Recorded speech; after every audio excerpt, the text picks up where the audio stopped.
I still remember the sound before I remember the words. The low hum of the air conditioner, the faint clink of ceramic cups somewhere behind me, and then the pause, that half-second where my hand was still hanging in the air waiting. I had extended it without thinking. That's what you do when you walk into a room and you're raised to believe professionalism is mutual. The man across the table didn't even look at my face. His eyes flicked to my hand, then past it like it didn't belong to anything worth acknowledging. "I don't shake hands with staff." He said it casually, almost bored, like he was correcting a minor etiquette error. A couple of people chuckled. Not loud, the kind of laughter people use when they want to stay on the right side of power. I pulled my hand back slowly. Not because I was embarrassed, but because I was suddenly very aware of how quiet the room had become. That was the moment everything started. I didn't walk into that building expecting respect, but I also didn't expect to be reduced to a label in less than 30 seconds. To them, I was just a woman in a simple jacket, no flashy jewelry, no entourage, no performance, the kind of person people assume is there to take notes, bring coffee, sit quietly in the corner. They had no idea who I was, and that was intentional. I've learned something over the years: when people don't think you matter, they show you exactly who they are. So I let them. They made me wait 40 minutes before anyone came to get me. Not in the main lobby, in a side seating area away from the glass walls and leather chairs. I noticed who got offered coffee. I noticed who didn't. When I was finally led into the meeting room, it wasn't the one with windows. It was smaller, dimmer, cheaper. The man who refused to shake my hand barely looked up from his phone when I sat down. So he said, scrolling, "You're here about..." What exactly? The way he said it told me everything. Not curiosity, not interest, tolerance. "I'm here to evaluate whether your company aligns with my firm's investment criteria," I said. He smiled, that tight, amused smile people use when they don't believe you belong in the conversation. "Right," he said.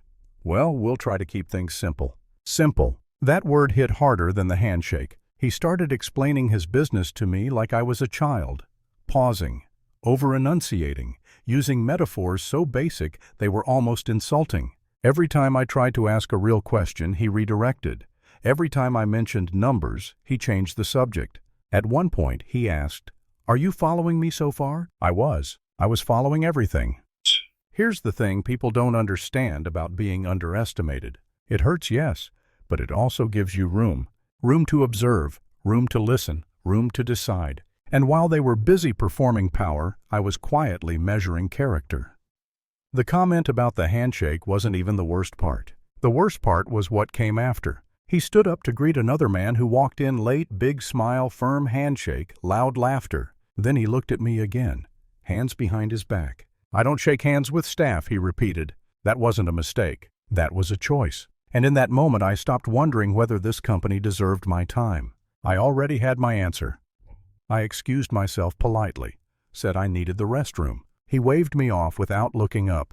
In the quiet of the hallway, I took a breath. Not because I was angry, but because clarity has weight. I pulled out my phone and sent one word to my team: execute. That was it. No speech, no drama. Just action. When I came back, the energy in the room had shifted. People were checking their phones. Someone's jaw was tight. Someone else wouldn't meet my eyes. The man who refused to shake my hand suddenly seemed distracted. "Everything okay?" I asked lightly. "Just market noise," he said a little too quickly. I smiled. "Good," I said. "I'd hate to be a distraction." He asked for a private conversation. For the first time that day, his tone was careful. In his office, I laid it out calmly. Every delay, every comment, every assumption. I didn't raise my voice. I didn't accuse. I just described. And when he tried to interrupt, I didn't stop.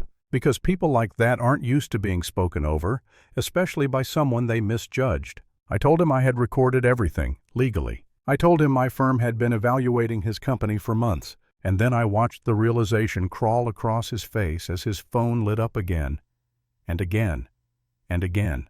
He finally looked at me, really looked. "Wait," he said slowly. "What firm did you say you were with?" I didn't answer. He found it himself, and when he did, the room felt smaller. He stood up so fast, his chair scraped the floor. "There's been a misunderstanding," he said. "No," I replied. "There hasn't. You were very clear about who you thought I was." I stood too. He tried to block the door, then thought better of it. People were watching now, and power behaves differently when it has witnesses. I walked out without another word. Behind me, phones buzzed, voices lowered, a system realizing it had exposed itself. I didn't look back. The aftermath wasn't loud. It didn't need to be. Decisions were made. Support was withdrawn. Questions were asked by people with titles that mattered to him. And the man who wouldn't shake my hand learned something he'd never considered. That respect isn't something you grant based on status. It's something that reveals who you are when you think no one important is watching. I don't tell this story because I enjoy watching people fall. I tell it because too many of us have been in rooms where we were invisible, dismissed, reduced, and we're taught to believe silence means weakness. Sometimes it doesn't. Sometimes it means you're choosing the right moment. So let me ask you this. Do you think respect should depend on power? Or does it expose character when someone believes they have it all? Drop your thoughts below.